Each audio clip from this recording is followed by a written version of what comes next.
एक छोटे से गांव में करमदीन अपनी 3 बेटियों के साथ रहता था। उसकी बीवी कुछ साल पहले वफात पा चुकी थी।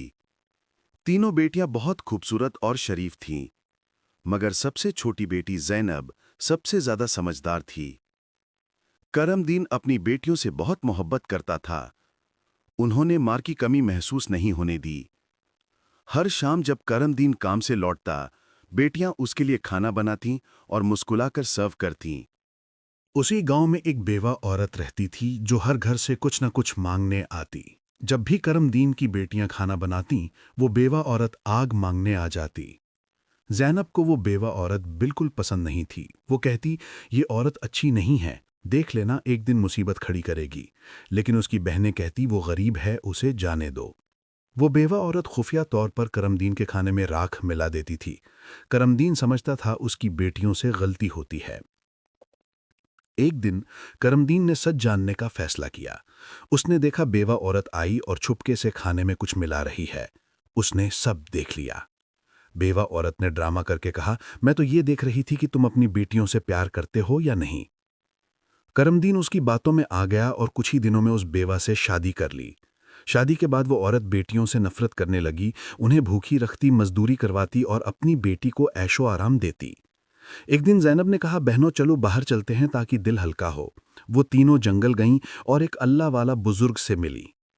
बुजुर्ग ने कहा, मेरी झोपड़ी के बाहर अनार का दरख्त है, जाओ और जितने चाहो अनार खाओ। उन्होंने अनार खाया और शुक्र अदा किया। सौतेली माँ ने उनका राज जानने के लिए अपनी बेटी को पीछा करने भेजा। उसने सब देख लिया और माँ को बता दिया। अगली सुबह माँ ने करमदीन से कहा, मेरा दर्द सिर्फ तब ठीक होगा जब तुम वो अनार का दरख्त काट दो। दरख्त काट दिया गया। बुजुर्ग ने दुआ दी और जहां पे उन्होंने इशारा किया वहां दूध का चश्मा निकल आया। फिर मां ने वो चश्मा भी मिट्टी से भरवा दिया और अपने शौहर से कहा, मुझे बचाने के लिए अपनी बेटियों का खून लाओ। करमदीन का दिल टूट गया। करमदीन ने अपनी बेटियों को जंगल में छोड़ दिया और हिरन का खून लाकर अपनी बीवी को दे दिया। सुतैली मां खुश हो गई। 3 शिकारी दोस्त जंगल आए। उन्होंने लड़कियों को देखा और उनसे शादी कर ली। ज़ैनब की शादी नसर से हुई। सालों बाद ज़ैनब का एक बेटा हुआ। जिंदगी खुश थी जब तक कि एक दिन नसर शिकार के लिए गया और कभी वापस नहीं आया। एक दिन एक हरे कपड़ों वाला फकीर आया जो असल में जादूगर था। उसने ज़ैनब पर बुरी नजर डाली और उसे कुतिया बना दिया। 14 साल बाद ज़ैनब का बेटा जवान हुआ। उसने सच जाना और मां को ढूंढने निकल गया। एक बुजुर्ग ने उससे बताया कि जादूगर ने सबको पत्थर बना रखा है और एक नेक औरत को बंद करके रखा है। लड़के में जादूगर का भरोसा जीत लिया। फूलों के गुलदस्ते में अपनी मां की अंगूठी छुपाकर उसके पास भेजा। ज़ैनब ने अंगूठी पहचान ली। मां और बेटा मिल गए। ज़ैनब ने जादूगर से उसकी जान का राज पूछा। उसने बताया कि उसकी जान एक तोते में है। लड़के ने तोता निकालकर पर खींचा और सब लोग आज़ाद हो गए।